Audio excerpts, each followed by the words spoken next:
Cari fratelli e sorelle, Dear brothers and sisters, today we celebrate two brothers in faith, Peter and Paul, whom we honor as pillars of the Church and venerate as patrons of the diocese and city of Rome.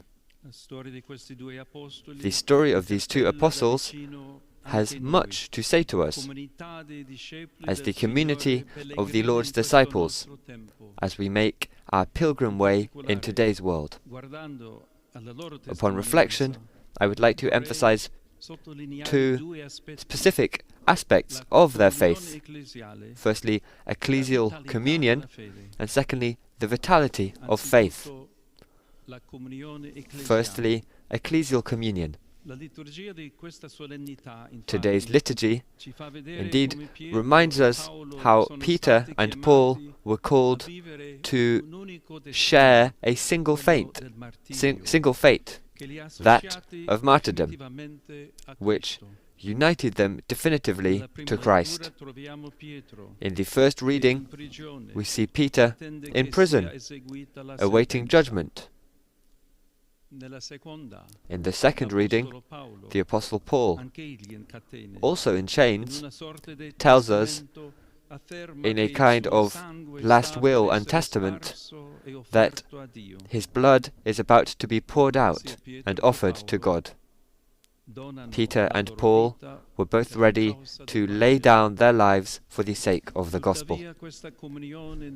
Yet this communion of the two apostles in the one confession of faith was the conclusion of a long journey on which each embraced the faith and lived out his apostolate in his own particular way. Their brotherhood in the Spirit did not erase their different backgrounds. Simon was a fisherman from Galilee, while Saul was highly educated and a member of the party of the Pharisees. Peter immediately left everything to follow the Lord, while Paul persecuted Christians before his life-changing encounter with the risen Christ. Peter preached mainly to the Jews, while Paul was driven to bring the good news to the Gentiles. As we know, the two were at odds over the proper way to deal with Gentile converts. So much so that Paul tells us, quote, "When Cephas came to Antioch, I opposed him to his face, because he stood self-condemned." That's from Galatians. At the Council of Jerusalem, the two apostles would once more debate the issue. Dear friends, the history of Peter and Paul shows us that the communion to which the Lord calls us is a unison of voices and personalities that does not eliminate anyone's freedom. Our patron saints followed different paths, had different ideas, and at times argued with one another with evangelical frankness. But this did not prevent them from living the Concordia Apostolorum, that is, a living communion in the Spirit, a fruitful harmony in diversity.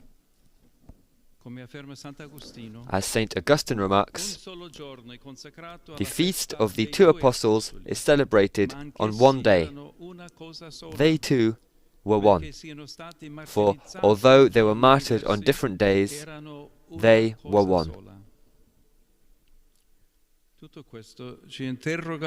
All of this invites us to reflect on the nature of ecclesial communion. Awakened by the inspiration of the Spirit, it unites differences and builds bridges of unity, thanks to the rich variety of charisms, gifts and ministries. It is important that we learn to experience communion in this way. as unity within diversity, so that the various gifts, united in the one confession of faith, may advance the preaching of the gospel. We are called to persevere along this path, following the example of Peter and Paul, since all of us need that kind of fraternity. The whole Church needs fraternity, which must be present in all of our relationships, whether between lay people and priests, priests and bishops, bishops and the Pope. Fraternity is also needed in pastoral care, ecumenical dialogue, and the friendly relations that the Church desires to maintain with the world. Let us make an effort then to turn our differences into a workshop of unity and communion, of fraternity and reconciliation, so that everyone in the Church, each with his or her personal history, may learn to walk side by side. Saints Peter and Paul also challenge us to think about the vitality of our faith. In our life as disciples, we can always risk falling into a rut, a routine, a tendency to follow the same old pastoral plans without experiencing interior renewal and a willingness to respond to new challenges. The two apostles, however, can inspire us by the example of their openness to change, to new events, encounters, and concrete situations in the life of their communities, and by their readiness also to consider new approaches to evangelization in response to the problems and difficulties raised by our brothers and sisters in the faith. At the heart of today's Gospel lies the question that Jesus asked his disciples. Today he asks us that same question, challenging us to examine whether our faith life retains its energy and vitality, and whether the flame of our relationship with the Lord still burns bright. Who do you say that I am? Every day, at every moment in history, we must always take this question to heart.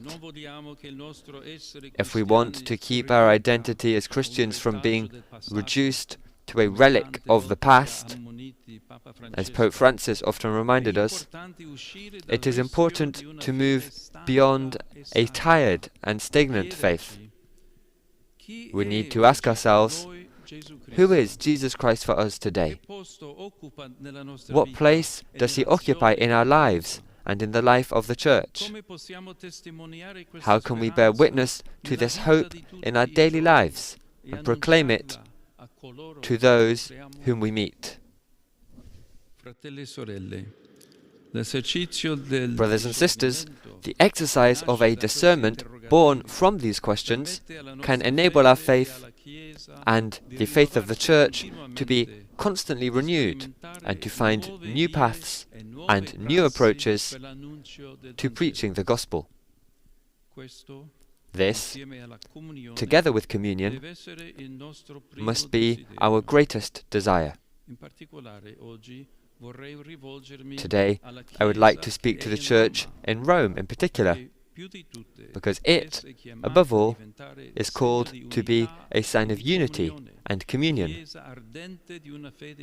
a church on fire with vibrant faith, a community of disciples who testify to the joy and consolation of the gospel wherever people find themselves. In the joy of the communion that the lives of Saints Peter and Paul invite us to cultivate, I greet my brother archbishops, who today receive the pallium. Dear brothers, this sign of the pastoral responsibility entrusted to you also expresses your communion with the Bishop of Rome, so that in the unity of the Catholic faith, each of you may build up that communion in your local churches. Desidero poi salutare I membri del Sinodo della Chiesa Greco-Cattolica Ucraina. I would also like to greet the members of the Synod of the Ukrainian Greek Catholic Church. I thank you for your patience, for your presence here, and for your pastoral zeal. May the Lord grant peace to your people. And with deep gratitude, I greet the delegation of the Ecumenical Patriarchate, sent here by my dear brother, His Holiness Bartholomew. Dear brothers and sisters, strengthened by the witness of the holy apostles Peter and Paul, let us walk together in faith and communion and invoke their intercession upon ourselves, the city of Rome, the Church, and the whole world.